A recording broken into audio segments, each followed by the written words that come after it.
ಬೆಳಗಾವಿಯಲ್ಲಿ 4,500 ಕೋಟಿ ರೂಪಾಯಿ ವಂಚನೆಯ ಪ್ರಕರಣಕ್ಕೆ ಸಂಬಂಧಪಟ್ಟಂತೆ ಸಿಐಡಿ ಇನ್ವೆಸ್ಟಿಗೇಷನ್ ಚುರುಕುಗೊಂಡಿದೆ. ಈಗ ವಂಚನೆಯ ಕೇಸ್ನಲ್ಲಿ ಕರವೇ ಜಿಲ್ಲಾಧ್ಯಕ್ಷನ ಹೆಸರು ಕೂಡ ತಳುಕು ಹಾಕಿಕೊಳ್ತಾ ಇದೆ. ಕರವೇ ಬೆಳಗಾವಿ ಜಿಲ್ಲಾಧ್ಯಕ್ಷ ಅಭಿಲಾಷ್ಗೆ ಸಿಐಡಿ ನೋಟಿಸ್ ಅನ್ನು ಸರ್ವ್ ಮಾಡಿದೆ. ಅಭಿಲಾಷ್ಗೆ ಬಂಧಿತ ಶಿವಾನಂದ ನೀಲಣ್ಣವರ ಐಷಾರಾಮಿ ಕಾರನ್ನ ಗಿಫ್ಟ್ ಕೊಟ್ಟಿದ್ರಂತೆ. 1.5 ಕೋಟಿ ಮೌಲ್ಯದ ಕಾರನ್ನ ಗಿಫ್ಟ್ ಅನ್ನು ಪಡೆದುಕೊಂಡಿದ್ರು ಕರವೇ ಅಭಿಲಾಷ್ ಅವರು. ಜನರು ಹೂಡಿಕೆ ಮಾಡಿರುವ ಹಣದಲ್ಲಿಯೇ ಕಾರನ್ನ ಖರೀದಿಸಿರುವಂತಹ ಶಂಕೆ ಕೂಡ ವ್ಯಕ್ತವಾಗ್ತಾ ಇದೆ. ಈ ಮೂಲಕ 4,500 ಕೋಟಿ ವಂಚನೆಯ ಪ್ರಕರಣದಲ್ಲಿ ಮತ್ತೊಂದು ಹೊಸ ಟ್ವಿಸ್ಟ್ ಸಿಗ್ತಾ ಇರುವಂಥದ್ದು.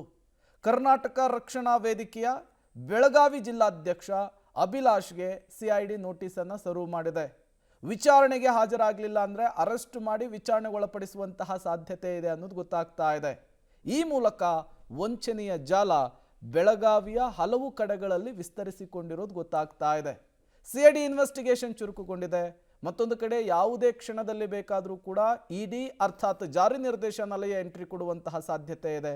ಹಾಗಾಗಿ ಈ ಇನ್ವೆಸ್ಟಿಗೇಷನ್ ಸಾಗುವಂತಹ ರೀತಿ, ಮುಂದಿನ ದಿನಗಳಲ್ಲಿ ಇದಕ್ಕೆ ಸಿಗುವಂತಹ ತಿರುವು ಹೇಗಿರುತ್ತೆ ಅನ್ನುವಂತಹ ಕುತೂಹಲ ಸಹಜವಾಗಿಯೇ ಮುನ್ನೆಲೆಗೆ ಬರ್ತಾ ಇದೆ.